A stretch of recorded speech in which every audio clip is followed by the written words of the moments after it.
In this video, I'm going to explain to you how to make a beautiful Cypress clock, just like this one. It's a wonderful project for anyone to do, and I highly encourage you to give it a shot. It's not that difficult. So let's get into it. Here are two pieces of wood I'm going to pick to make this clock. Eventually, I'm going to take the one on the left side, but I'm demonstrating what you have to go through to prepare the wood. If you notice, there's a crack in one of them and a hole in the other one. Also, if you can see, when this wood comes from the sawmill, usually there's all sorts of gouges and marks in it, and on these, there's a hole in the middle of one of them and a big crack in the other one. We have to address these things before we can build the clock. But before we address those, we have to prepare the wood surface. I use a four-step method, beginning with a handheld planer. I don't have a big planer in my shop, so I found that the handheld planer works fine for these projects.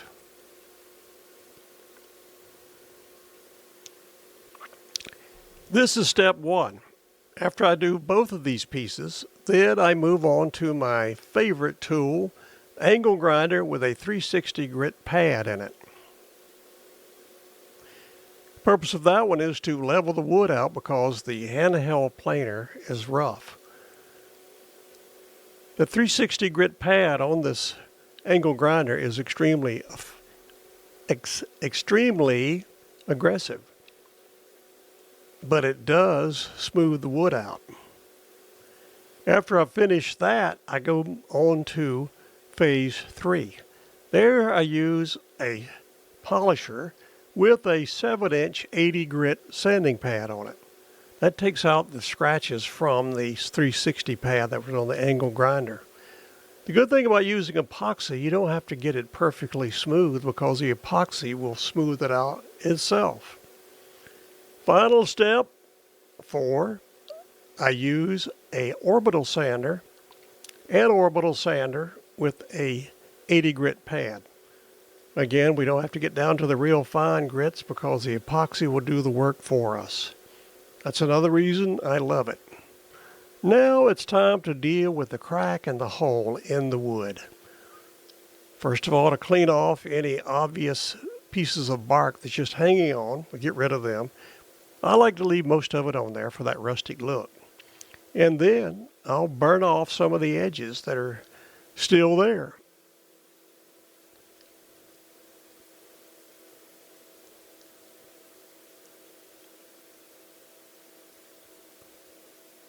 To deal with the holes and the cracks in the wood, I use something I refer to as epoxy paste.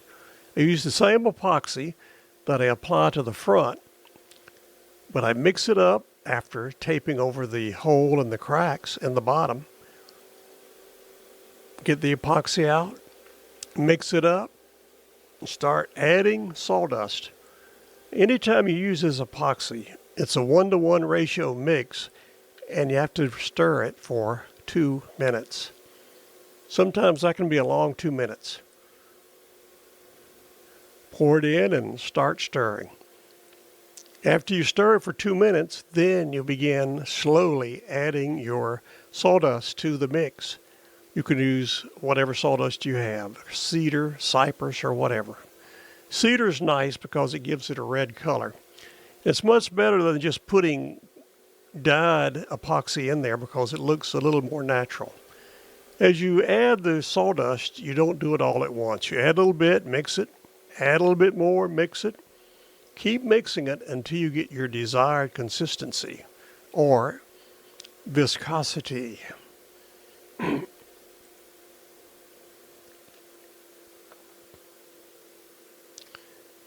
Once you're there, you begin applying it with everybody's favorite, a putty knife. Remember, I've taped up the bottom, so I just force this in. And when it's thick enough, it won't run a lot, but it will seal the crack and the holes that we want. And don't worry about leaving a gob on the front because it'll sand right off, just like this. Here's the piece that had the hole in the middle, which I'm going to prepare for the clock face. You can size it up and see how it looks. All these pieces have their own personality, different arms sticking out there. Sometimes they look like legs or somebody waving. And you put the clock face on there to emphasize the shape of the wood. I'm going to go with this one that we're looking at now. Here's the clock mechanism that will run the clock. You have to drill a hole down through the middle of the wood to accommodate the operator that goes up through the wood and through the clock face.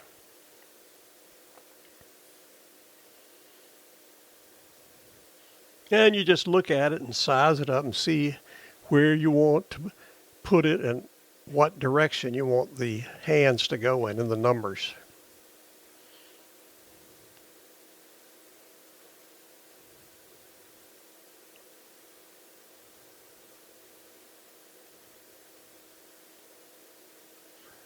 Okay, mark the hole and then drill a 3/8 inch hole right down through the wood.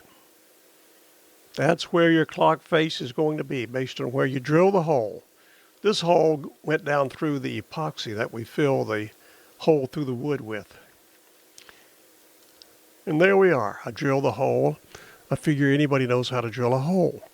Now we're moving on to the next phase. That is providing a space underneath for the clock mechanism. We do that with our handy router. We know that it goes through the hole, so now we've got to do something in the back. The clock mechanism I use, all it needs is just a few inches. But I found that if you take a core from a roll of tape, which is about 3 inches in diameter, use that as your guide and that'll give you plenty of room for your clock mechanism. You mark it off, get out your router and start drilling.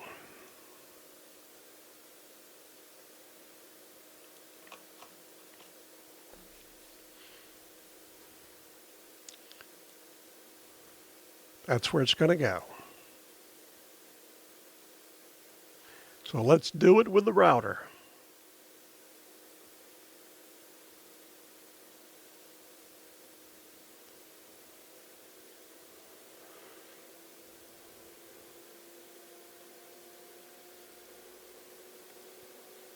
If you've ever used a router, you know you have to be very careful with it. Make sure you wear eye protection and even breathing protection because it can throw dust everywhere.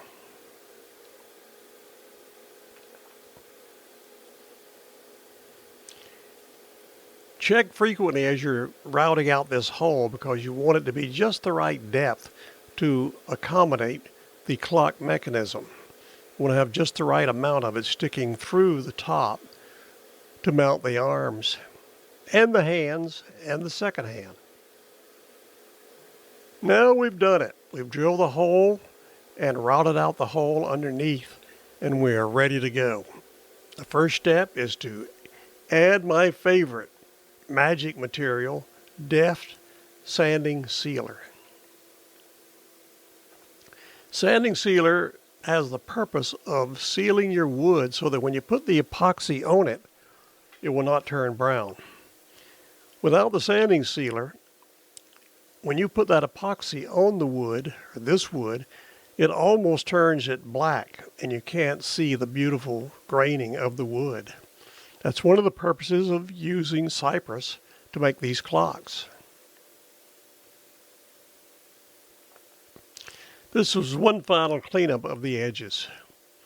Now we're ready to add the Deft Sanding Sealer. This is what protects the graining when we add the epoxy. It takes about 24 hours to dry, and as you see, it even brings out some of the graining before we even put the epoxy on it.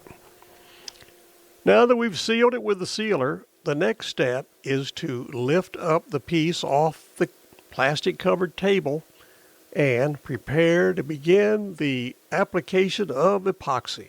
There will be 4 coats of epoxy on this clock. The first coat is the base coat. You put it on there to seal the top of the clock so that any air pockets down in the wood won't cause trouble later when the bubbles, air starts coming out and the bubbles mar your finished coat. Here, it does not take as much epoxy to do this coat. The same as the others, it's 1-to-1. You have to mix it for 2 minutes. Again, this wonderful epoxy is available from Cypress in Waldo, Florida. Mix it for 2 minutes.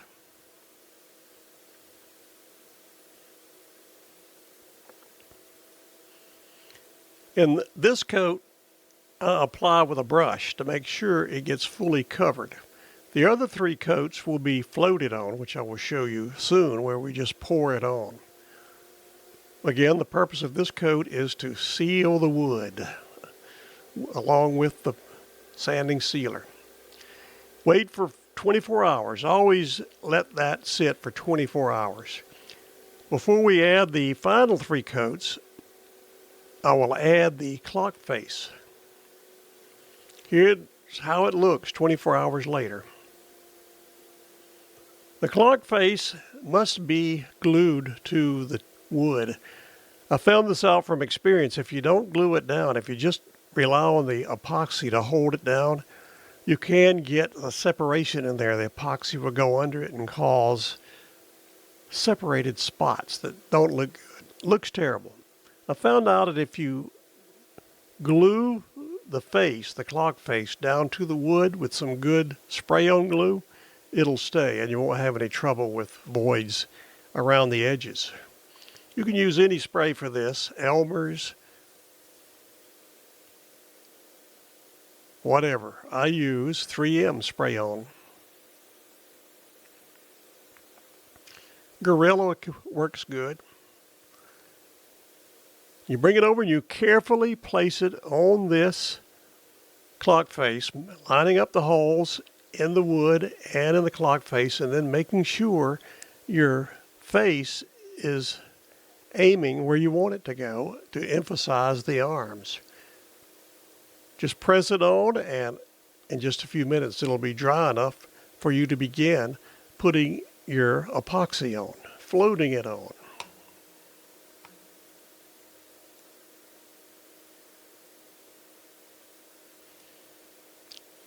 There, I made sure that the hole in the face matches the hole I drilled through the wood.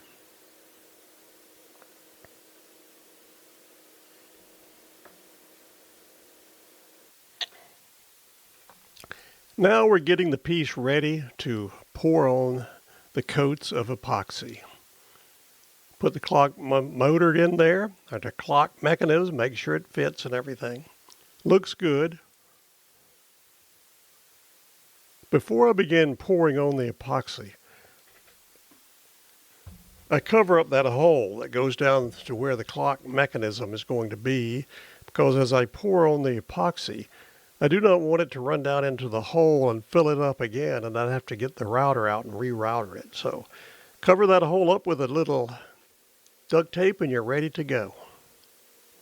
Here we have the piece of wood with the clock face glued on. We have the base coat of epoxy on and the sanding sealer down below that.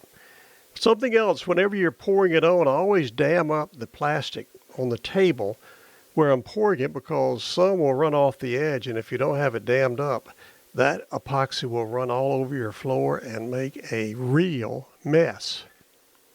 So now we are ready to go.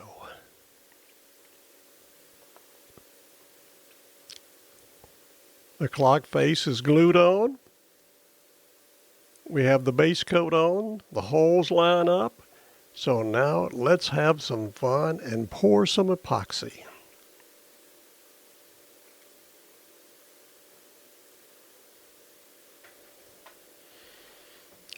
This time I'm using the larger container because we're pouring it on. Takes a little more epoxy. Again, this is Cypress epoxy, and we mix 1-to-1.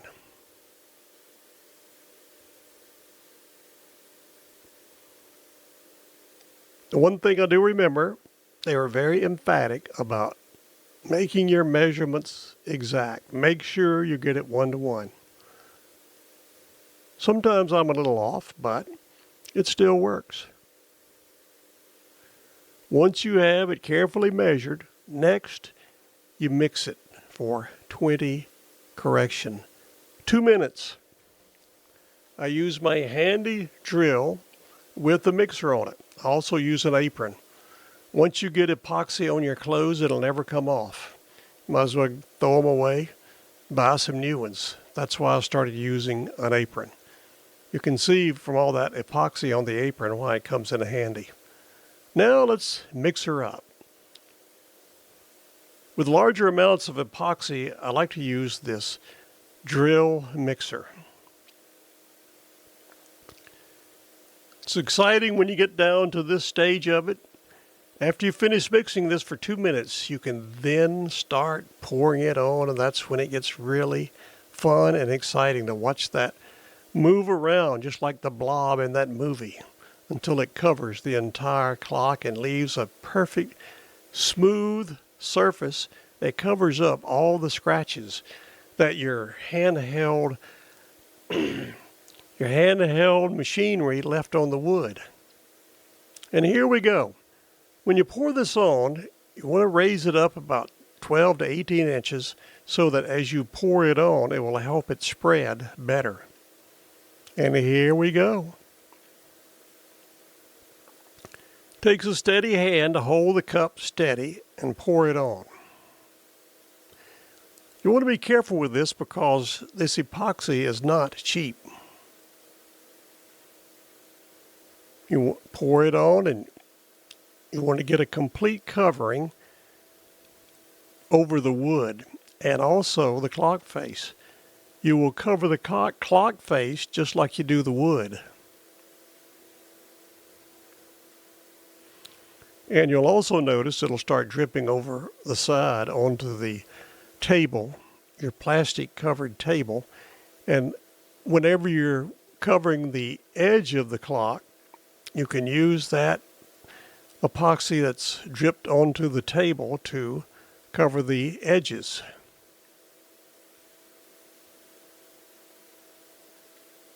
Just make sure you cover the whole thing. It's also a good idea to do it against a window or light or something where you can see the reflection. It'll let you know if you're missing any spots. And also, you cover the clock face just like it was some of the wood. Now this is step 1. We do this step 3 times. You want 3 coats on. Total of 4. 1 base coat and 3 floated on coats. Once this is done, after we touch up the edges, again, if you don't have any left in your cup, you just use some off the plastic on the table. It makes those edges look very good. Then last but not least, if there are any bubbles that occur, just take your bubble killer and burn them off. Got to be careful not to hold that in one spot too long or too close because the epoxy could ignite. And you could not only mess up your clock, but you might mess up your whole day if you burn down your workshop. Just be careful with that. Any bubbles that come up, that torch will eliminate them totally. That's step 1. Do this again 2 more times and you're ready to go. And here we are. This is after the 3rd coat. We're at the point now where there's only 3 things left to do to finish this clock.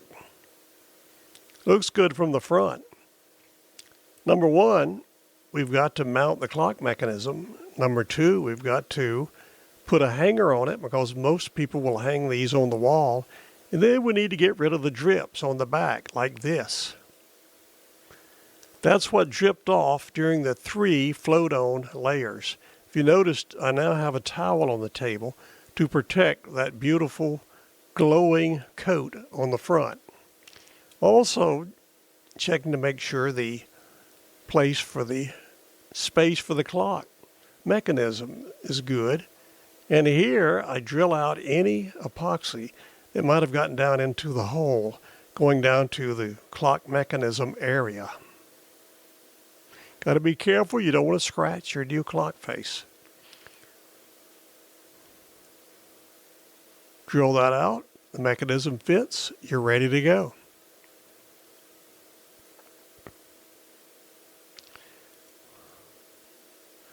Clean off the towel.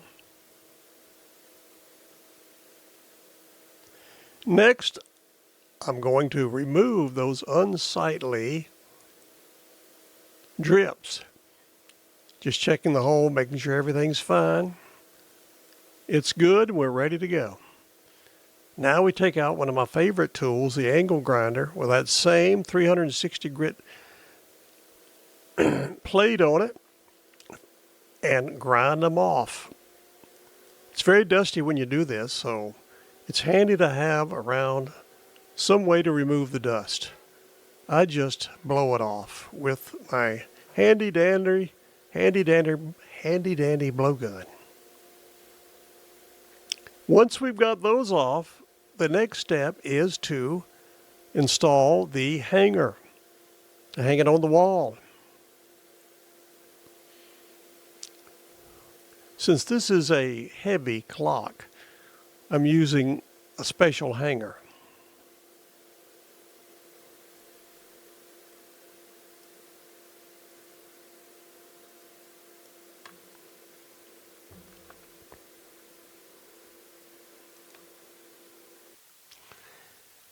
I use 2 eye bolts, small ones, and wire to create the hanger. Just screw them in and then put the wire in there and you have a hanger that'll stay there for a long time. The last step in this operation is to install the clock motor, clock mechanism, whatever you want to call it.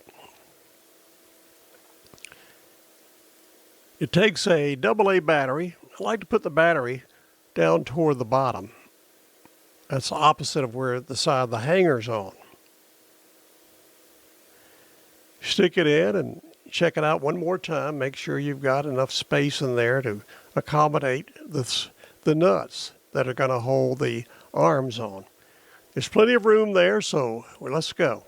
First thing we do is add a washer and a nut to hold the mechanism to the clock face. These nuts are small and you have to be careful with them. Have to be a little nimble. You screw them on there. It may take a minute or two. But if you're very careful, it'll screw right on, right down to that washer. Once you get it on there, hand tighten. I like to snug it up with some pliers. Make sure it won't move around.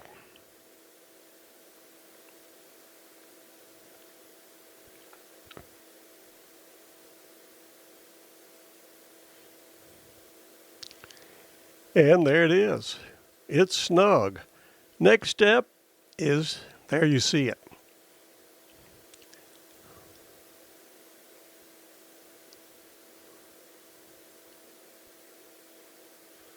Next step is to add the hands. First, you add the hour hand. The hour hand is put on by pressure. All you have to do is press it on to the shaft coming up and it'll stay.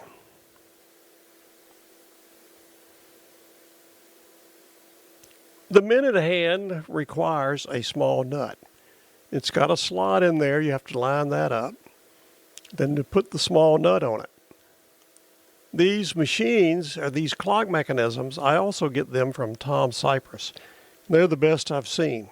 I've seen others in stores, but I like the ones from Cypress. Go to their website and they'll fix you right up if you want to buy some. Now I'm looking around for the small nut. Sometimes they have a tendency to get lost because they are quite small. I found it. Now let me see if I can screw it on. Sometimes this is a little challenging.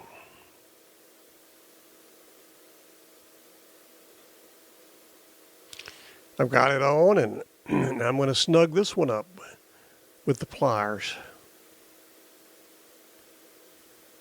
And then finally, last but not least, you apply the second hand sweep. This one is press on too. There's no screws or anything else. You just press it onto the shaft and put in your battery, and you are ready to tell time with class. And there you have how you make a beautiful Cypress clock. I encourage you to give it a shot. Try it yourself. Also, want to thank you for watching and ask you a favor. Please subscribe to my channel and like this episode, or like this video. You can see this is a beautiful piece after you get that epoxy on there. And you pick out the right clock face, and it'll have significance for someone, and set it up with the shape that you like. And there it is. I encourage you to take up a project like this. It's extremely rewarding. You can show it off to your friends and brag about it. Again, please subscribe to my channel and like this video. I would appreciate it a whole lot. And I encourage you to go out there and make your own Cypress clock. You'll be glad you did.